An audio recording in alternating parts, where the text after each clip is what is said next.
Today, instead of chatting about a case we've been exploring, we wanted to tell you about one that's completely captivated us and is the subject of the new season of Death of an Artist. I want to be upfront. This isn't a murder case, but it's got as many twists and turns and haunting parts as one. In early 2024, Petra and Michael Mathers, a married couple in Oregon, died together by their own hand after nearly 50 years of marriage. She was a beloved children's book illustrator. He was a documentary photographer. They mailed letters to friends, family, and neighbors beforehand, explaining they'd always planned to go together on their own terms rather than face life without each other. You know, we talk a lot on this show about what families are left with after a death that nobody can fully explain. This is that, except everyone already knows how it happened. What they're left with is the why and how to feel about it. Hosts Leon Neyfakh and Alice Gregory, journalists and a married couple themselves, build the whole story out of interviews with the people who knew Petra and Michael and are feeling grief,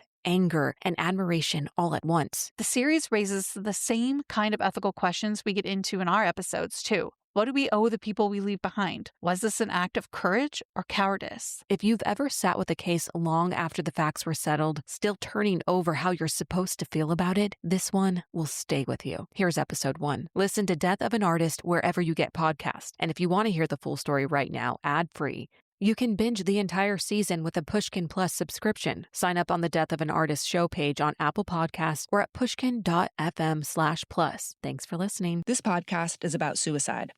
Listener discretion is advised. Hello, you've reached Michael and Petra Mathers. Leave us a message. Thank you.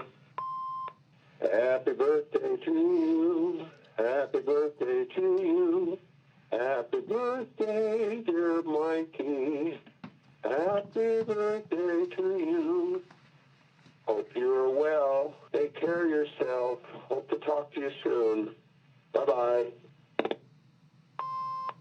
Unless I'm misreading my calendar, I believe 2345 is your birthday, and I'm calling to wish you a happy one. I'm thinking of you, and just know that I love you both.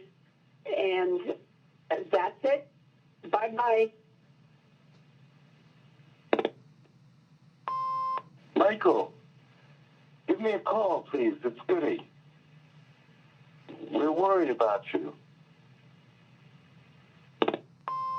Hey, Mike, I just talked to Goody. Would you please give me a call, please? I would really appreciate it. Mike, I got the sweater. It makes me cry. You can't be serious about this. What's happening? Somebody's got to call me. Michael, it's Tom. Hello? Yes, hello, who's this? My name is Patty, and I'm a friend of the Mathers. The phone has been ringing quite a bit, but I saw your name and I thought, this person has called before and I will pick it up. I'm so glad you did. We're also friends of the Mathers. We received a letter from them, and it's quite alarming. I'm so sorry. I'm so sorry for you. Oh, no.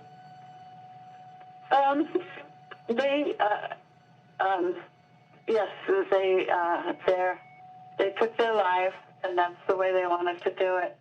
They wanted to go together, and that's what they did. End of final message.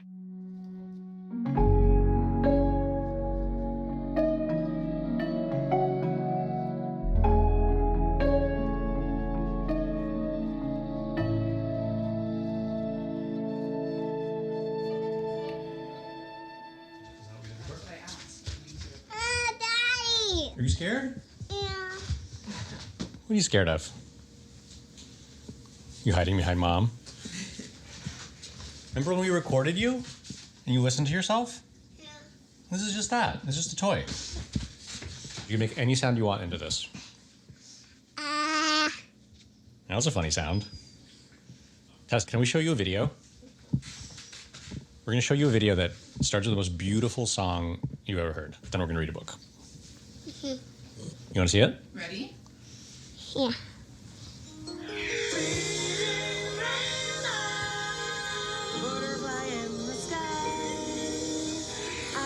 kids. A kid. It's kids, yeah. Yeah, kids. What is that? A rainbow. A rainbow right there. That is a rainbow right there. Here's a story about someone whose life took a wonderful turn when she learned to dance. It's called Sophie and Lou.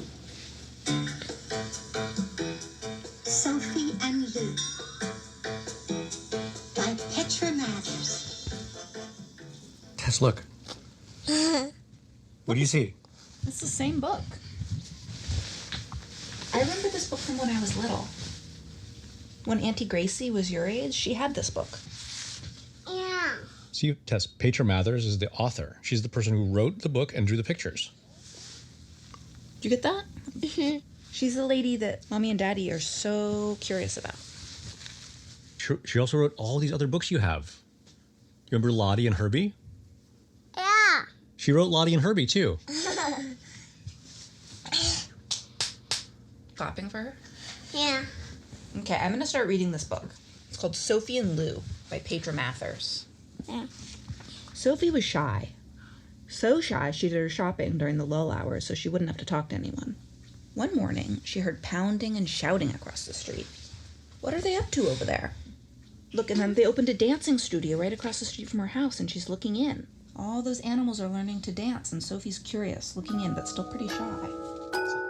Sophie and Lou, I think, is to this day, I think, is a classic children's book. So much. We just the dancing and oh God, yeah. And that's Sophie and Lou are Petra and Michael. Sophie and Lou. Sophie. No, that's Lou. Who is this? It's you. It's Lou. Sophie and you. I like his face, she thought. All the way home, she danced inside.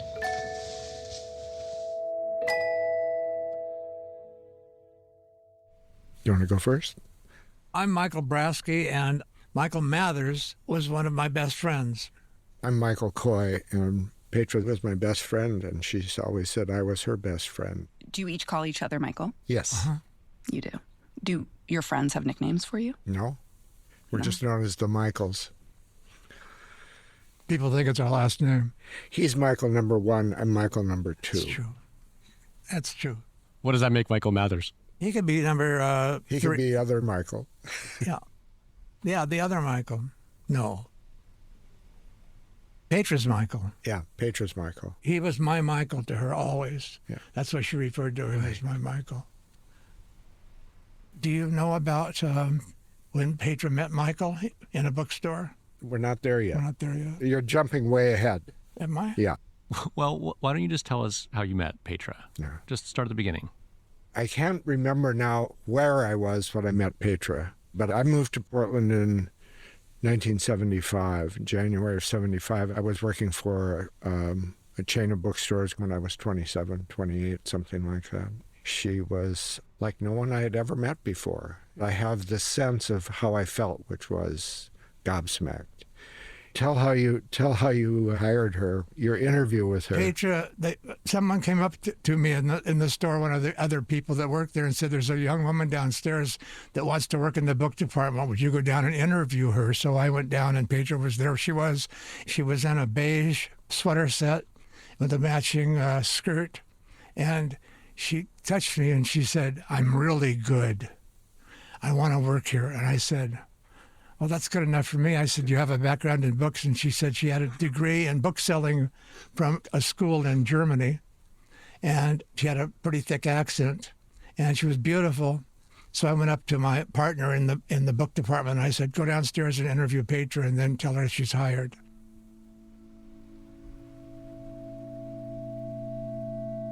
One weekend, I stopped by Petra's and I went in, and there was art all over her kitchen.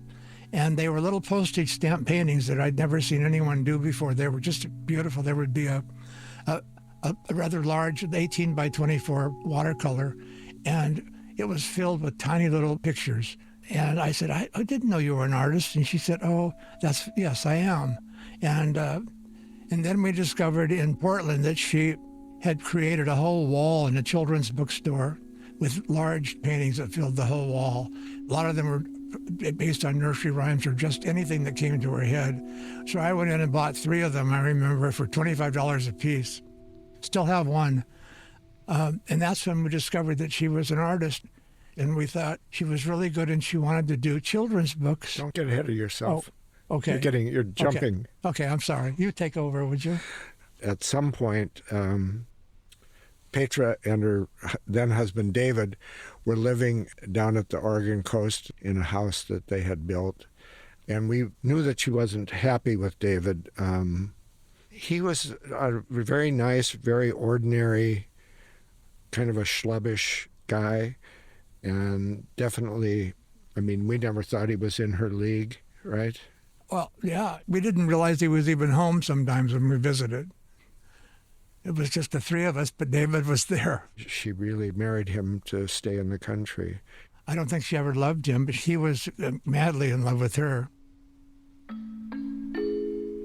Michael had published a book, and it was a book of photographs. And I met Michael. I took him to lunch to talk to him about promoting the book. And he presented himself as this sort of just aw shucks, didn't know one end of the book business from another. Plied me for all sorts of... Played me for a fool, sort of, because it was only later that I discovered that, he was very sophisticated. And but anyway, we had a lovely lunch. I liked him a lot, and he was scheduled to have a book signing at a small bookstore in Portland, and it was one of the times when Petra was staying with us, and I asked her to come along, that she would like this. It was just something to do. And she met Michael. I introduced her, and the look between the 2 of them, you could hang laundry on it. It was so intense. And they were just unbelievable. Yeah. It was truly love at first sight. I mean, that was it. She was getting divorced. That was it. She made her decision just like that.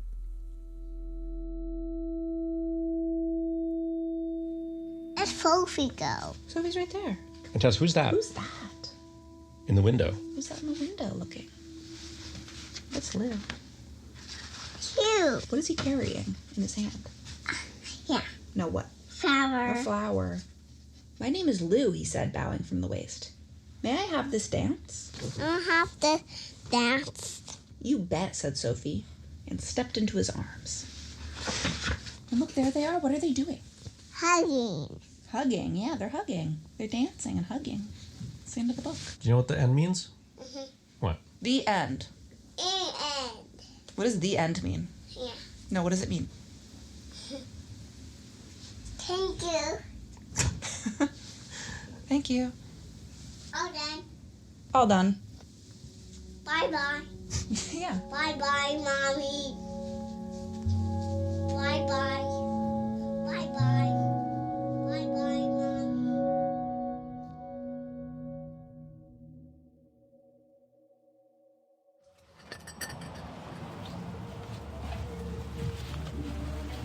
Hello, we're back.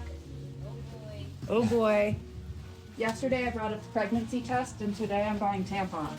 So there you go. Yeah. Do you want to answer the phone before we start? No. Oh, I should. Hi, Paramount Drug.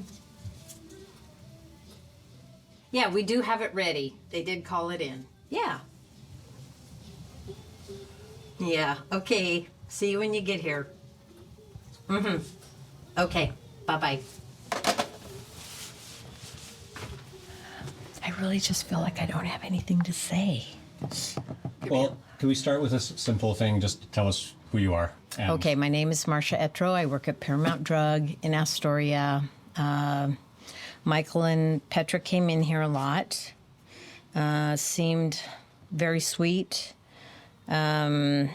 She was always dressed so cute and proper, and her hair plain, very plain, but yet very pretty. And always upbeat and happy, and Michael was more serious, but funny, always talked.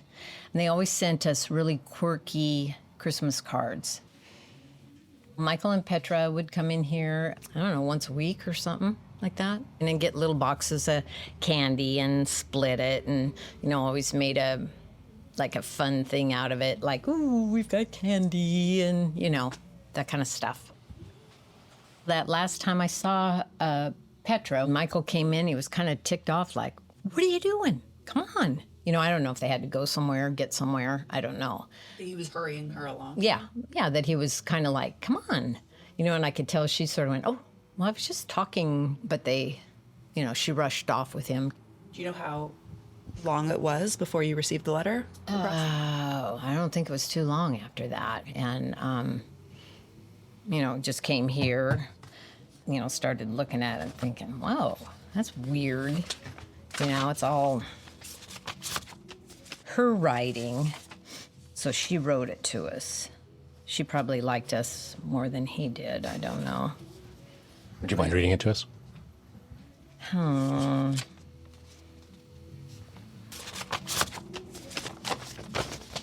When Michael and I got together some 40 plus years ago, we'd always planned on checking out together. When the time comes, it did. And our resting place is in the graveyard in Oysterville. Always a favorite destination for a fair weather outing. Which really, that's not so depressing over there in the winter. Come see us sometime. Quiet, beautiful old trees. You can even hear the ocean sometimes. We've had a great run, especially after moving down here. And all this time you took care of us. The more years, the more pills. But it was always fun to see you all. Thank you for everything. We wish you the best there is and are grateful for your care. See you sometime somewhere. And then she wrote her name and he wrote his, and, kind of thought something had happened. They've done something. What did you do? I just got my coat and went up to their house, but I never saw anybody, and went around and I knocked all over. No answers. And I could see how their little shoes were out front of the door. So they were in there. I don't know that I would have noticed that. You're like Sherlock Holmes. Yeah. The shoes are outside the house. Mm-hmm. Yeah, they were there. Yeah. So what did you do after that? Came back, and I don't know, I think we talked, and then I think we called the police.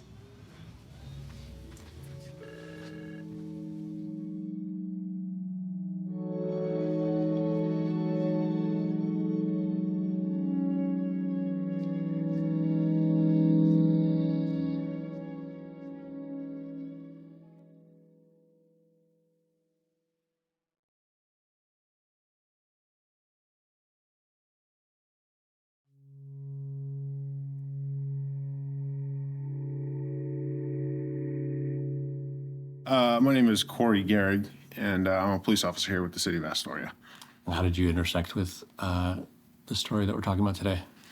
I guess I just happened to be working that day, and it was a call that was assigned to me through our dispatch. Had you heard of the Mathers before? No, this is the first time I'd heard of them. And so walk us through sort of the step-by-step. You got the call, and then do you go to the pharmacy first? I went to the pharmacy first to talk to them, see what this letter was that they had and what was raising the concern. It was concerning. Got up to the house. I didn't see any cars there in the driveway. No answer. Most of the windows, the coverings on the windows were open. The only place that I couldn't see is kind of that top upper corner on the far back end. I tried the door and it was locked, so I couldn't get in. Tried to look into the garage. My partner that was with me actually noticed in one of the cars, like near the center console, was a set of keys. And the car was unlocked, so we went and tried it, and it did. It let us into the house. My main thing I wanted to look at was that upper back corner that I couldn't see from the outside. And when I got to that area, the door to that room was closed mostly. It was open just a couple of inches.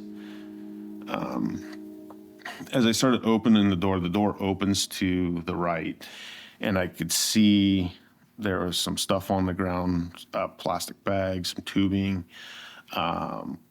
like a canister bottle, almost like a helium tank. They had a couple of like camp chairs set up, like folding chairs. So one of the camp chairs was empty, and just the bottle and the tubing and the plastic stuff on the floor around that chair. He was sitting in the other chair still, and then her body was laying on the couch. So he still had everything attached to him, dressed in regular dress clothes, slacks, a button-up shirt, I think. She was wearing nice pants and like a sweater. She looked like she was sleeping. I think it was pretty safe to assume that she had gone first, and then he made her more presentable and laid her on the couch, and then he went himself afterwards. I'm Eric Halverson. I'm the Deputy Chief of Police for the Astoria Police Department. Officer Gregory called and let me know what was going on, and I went up there, and along with my chief, he came up there as well. And then we go into the bedroom. I think in my report I wrote that it sort of looked, what we call it almost like staged. They used a nitrogen gas, and they basically had plastic bags that were over their heads with the tube running up into the covering. They left us a note at the scene. It was on a table inside the bedroom there with a box set out for their ashes for the mortuary. All right, so this is a legal pad. What does it say? It's right Caldwell Mortuary. Okay. Yeah. Dear Police Department, we apologize for this unpleasant task, but since we wanted to quietly die together at home, this seemed the only solution. Thank you for this and not alarming the neighbors. Please contact our friend in Portland. Please let her know when we are out of the house so she can bring the cats home. Their identification cards are laid out with the note to us. They even write a little note on a Post-it saying, oh, by the way, our plumbing isn't that great, so, flush the human things, but the other things need to go in a trash can. And they had left instructions for safety instructions for this is nitrogen. It was left there with the canister on the floor. We went down into Petra's work area. There was things laid out with people's names on them. There was stuff on the bed that was wrapped to be sent to different places. And as I understand, there were some things that were sent to some museums and stuff. They even left a note on a pile of dirty clothes that said, last minute work clothes, please dump these. I don't know, it's strange, but yeah, I mean, get a little smirk when you see a note like that. They also mailed us a note. Most of this one's typewritten. So that must be Michael. Okay. Here, you read. All right. Dear Astoria Police Department, this is to inform you that Michael and Petra Mathers have committed suicide on February 4th. We've been married for 44 years, and this is not a rash decision and has been thoroughly thought out and prepared. They had written the key to the houses under the mat, and then they crossed it out. You will find us in the bedroom having used nitrogen. Our sincere hope is that you will honor our request to respect our neighbors by showing up discreetly, no sirens or lights. No need to wake the dead. Also, would you contact our executor, Patty Flynn, and let her know? She is aware of our decision, but not of the timing. She has a key to the house. There are animals that are temporarily being boarded and need to return to their home. Thank you. Then it's signed in pen, Michael Mathers, Petra Mathers, and then in pencil, P.S., the key is in the left boot, top pair left of the front door. Please call Patty Flynn as soon as you can so she can get the animals and get settled because she now owns the house. I'm curious what you make of it, of this choice. I don't know. There's a part of it that seems like a real sweet commitment to one another, and there's a part of it that is not typical of human nature to want to survive. And maybe the draw toward one another was stronger, I guess, than the individual nature to survive.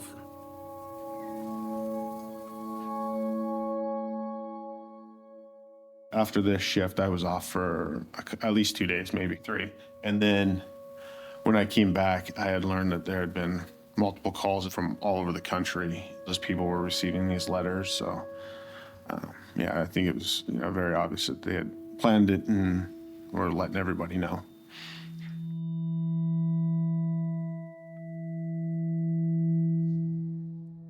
Dear Locker, by the time you get this letter, both Petra and I will be dead. Dear Patty and Tim, when you receive this, we will be in a different sphere. Dear Holly and Matt, Michael and I have always planned to leave Earth together.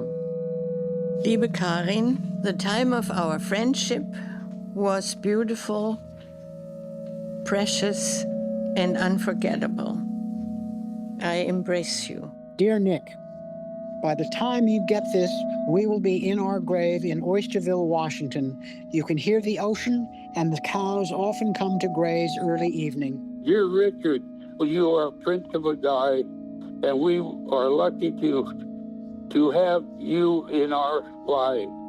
Liebes Leantchen, lieber Gero, seit Michael und ich zusammen sind, haben wir einen gemeinsamen Abschied von Mutter Erde geplant. Jim, by now you may have heard of our departure. I apologize for misleading you. Dear Corey, the train has left the station. Next stop, Wonderland.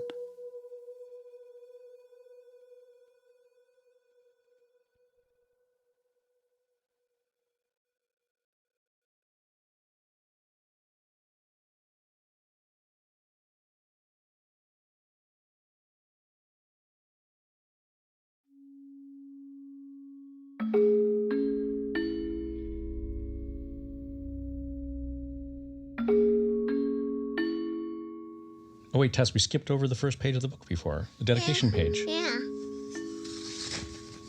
It's a dedication. It's where the author says who the book is for.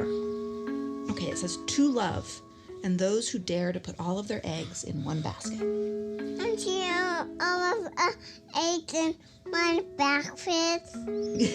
She didn't draw that part. But what did she draw, Tess? What are those? What do you see? What are these?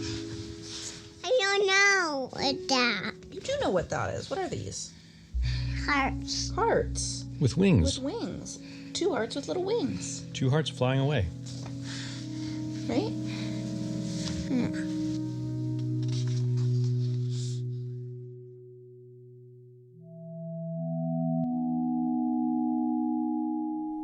In her letter, she said that we're moving to a new sphere. And who knows, what Were you together when you received it? Yeah. Yeah. We're sitting in the solarium where we usually read the paper every morning. This is goodbye, a time to close shop. Michael read letters and started dialing the phone immediately. And of course, nothing. You kept calling. I read it, and I guess I read what I wanted to read, and so I immediately took it as this is something that we are planning. Yeah. And so I immediately called and couldn't get through, and called Michael's number, and I couldn't get through, and I left, plaintive messages saying, please call, if you're thinking of doing this, please call so we can say goodbye. And, of course, there was no call back. Did we call anyone else? No, then a couple of days later, we got a call from Patty Flynn telling us that their bodies had been found, and that it was indeed what we knew by that time. Yeah. So, yeah. Michael, I know you had expressed to Alice some hesitation about sharing the letter. Is there any part of it that you would be comfortable sharing with us? How does it start? Yeah. Wait, I don't mean to laugh, but does it start, Dear Michael and Michael? Dear Honeys. Dear Honeys, yeah. always. Dear honeys, this is goodbye. Time to close shop for us. We've always planned to check out together. Michael, as a true gentleman, has taken everything in hand, having done research for quite a while. You are my most significant, dearest, longest friends. Many turns and directions were based upon knowing you, having your support, suggestions, and so much fun in these many years has made all the difference. Without question, my life would not have been so rich and joyful since I wouldn't have met Michael. And through you, I was able to find a way into children's books. Thank you for everything and sending much love. Petra and Michael. So. Yeah. Okay, so she credits you with the best parts of her life. I mean, all true. We were there for each other. Yeah. Yeah. She was a huge part of our lives, and likewise. Yeah. I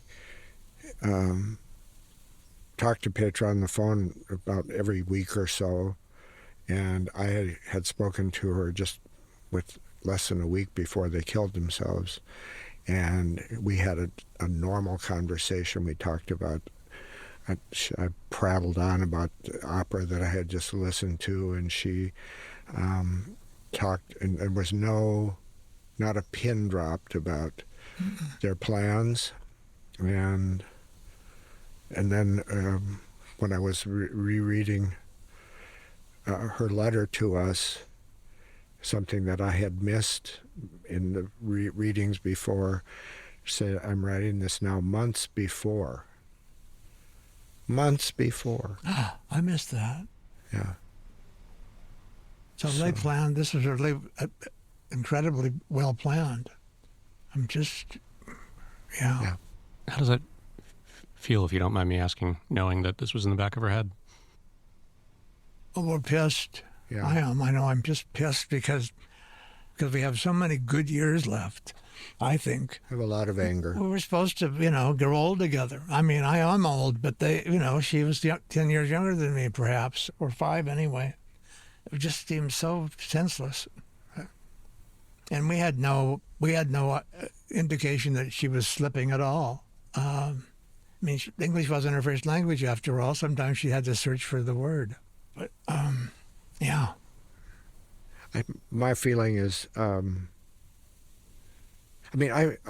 support their decision. I have we have friends who have taken themselves out. We have one of our very best friends she has a stockpile of medications, and she has very elaborate plans if she isn't capable of administering them, or she has 2 other friends who will come in.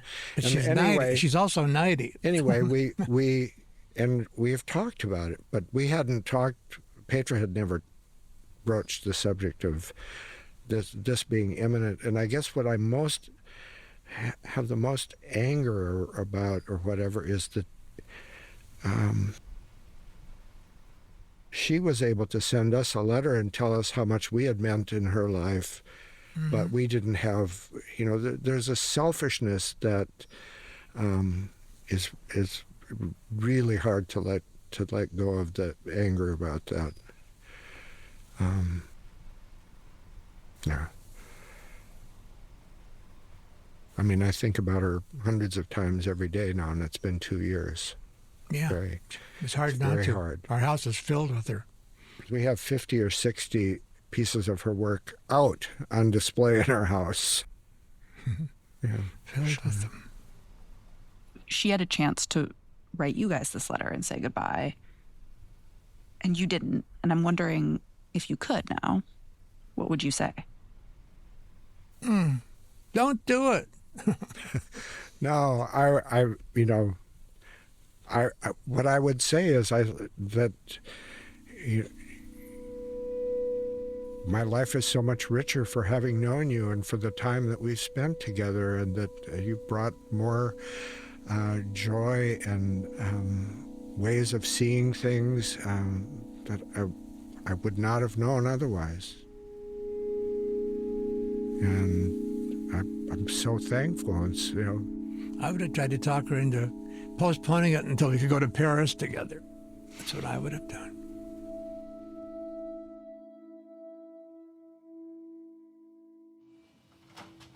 So 11 is your change. This is somebody buying this? This is somebody Oh, that's someone else's. Sorry, that's mine. That's yours. Okay, so wait a minute, one of those is mine. Yeah, that's 10 and there's 20. Okay. Yep.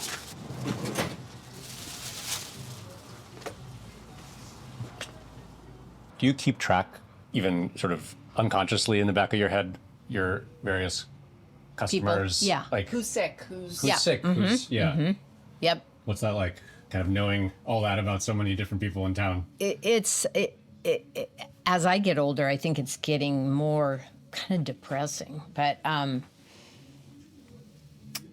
because you do care about people, and you think, wow, they're not looking so good. Something's up, and then pretty soon it's something and something else, and then they're gone. But that wasn't them. No, they were both healthy. He kind of had some stuff with maybe skin stuff because he was one of those redhead, very pale skin, that look that gets kind of ruddy as you get older, I think they could have had a good probably 10 more years. That's a lot of years. So I felt sad at first and kind of hurt, and then I just got mad, disgusted. They didn't have to struggle. They didn't have to, I don't know, just made me angry because of how some people would like to have another day, another week. Maybe they didn't want to get old. Maybe they didn't want to have a cane or, hard time getting out of your chair. I don't know. That's the only thing I can think of.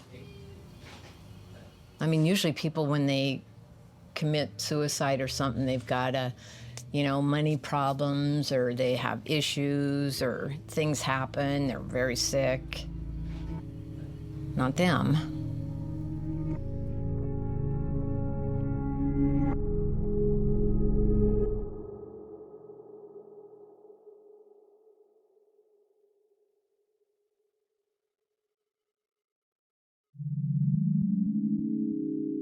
I'm Leon Neyfakh. And I'm Alice Gregory. This is Death of an Artist, Season 3. Petra Mathers and her Michael. Coming up on this season. To know that you wouldn't flinch at the last minute and you've sent out 40 letters, that to me is incredible. The impetus to think about the end of life, my end of life, was that letter, yes. I wrestle, was it courage or was it cowardice? Oh, I don't think it was cowardice. No. Except they were afraid of what the future was.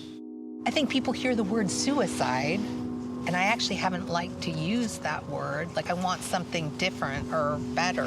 This was not a desperate move. I mean, I felt jealous of them just looking at photos, and I'd never even met them. Oh, thank you, Alice. Yeah, so you appreciate what I mean. Okay, here they are at the Grand Canyon. Here they are making out. Oh, here they are at the cemetery again. Oh my goodness. Is that Mike pretending to hang himself?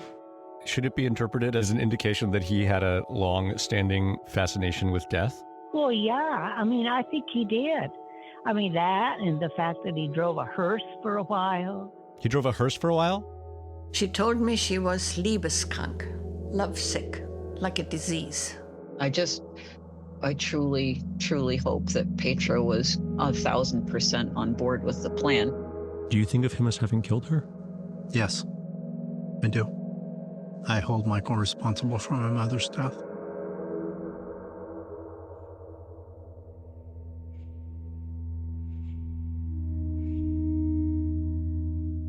Death of an Artist, Season 3, is reported and produced by me, Alice Gregory. And me, Leon Neyfakh. Our supervising producer and editor is Diane Hodson. Our producer is Sonia Gerwit. Our showrunner is Alexandra Garreton. Our executive producer is Jacob Smith. Original music and sound design by Evan Biola. Our fact checker is Annika Robbins. Additional production support by Julian Collet. And our show art was designed by Sean Carney. This episode featured interviews with Michael Coy, Michael Brasky, Marcia Etro, Corey Gehrig, and Eric Halverson. Special thanks to Sarah Vitak, Nevada Soul, and Third Wheel Podcast Studio in Seattle, Washington. Death of an Artist is a production of Pushkin Industries. To find more Pushkin podcasts, listen on the iHeartRadio app, Apple Podcasts, or wherever you listen to podcasts.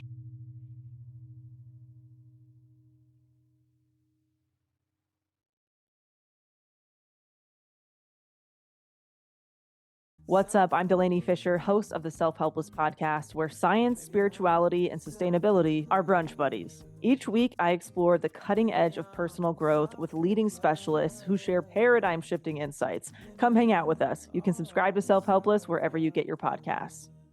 Are you fascinated by true crime stories? Then join me on the Casual Criminalist podcast, where we dive deep into some of the most intriguing criminal cases of our time. From the Oakland County child killer to the bizarre case of Paul Warner Powell, the man who sent himself to the electric chair. We're going to take you on a journey through the criminal mind and explore the toughest cases. Twice each week, we bring you a new story, such as the Lululemon murder and John Lennon Orr, the firefighter turned arsonist and murderer. If you're ready for a journey into the world of true crime, then subscribe now to the Casual Criminalist. Hi, I'm Cassidy. And I'm Amanda. And we're the hosts of Drinking the Kool-Aid, a comedy podcast dedicated to the mysterious. Tune in every week while we cover two chilling tales about everything from cults to aliens to the paranormal, all with a sense of humor. So grab a drink and tune in to Drinking the Kool-Aid wherever you get your podcasts. Are you intrigued by mysteries of the unknown? Then tune in to the Decoding the Unknown podcast. Join me as we uncover the secrets of the world's most perplexing enigmas, from the chilling legend of Spring Heel Jack to the truth behind Mary Magdalene and Jesus. We're going to delve into the most bizarre stories, such as the Belle Island boom and the phantom settlements on Google Maps that don't actually exist and why they're there. We'll leave no stone unturned as we unravel the mysteries that baffle the world. Don't miss out on the intrigue and the knowledge that Decoding the Unknown has to offer. Subscribe now. And let's start decoding the unknown. Hey everyone, it's Kristen from True Crime Creepers. Every week I tell my friend and true crime newbie Mogab about a case she's never heard before, but that I've been obsessing over. We talk about all the real life creeps, from serial killers to con artists. So if you're into dark tales with a touch of humor, tune in wherever you get your podcasts.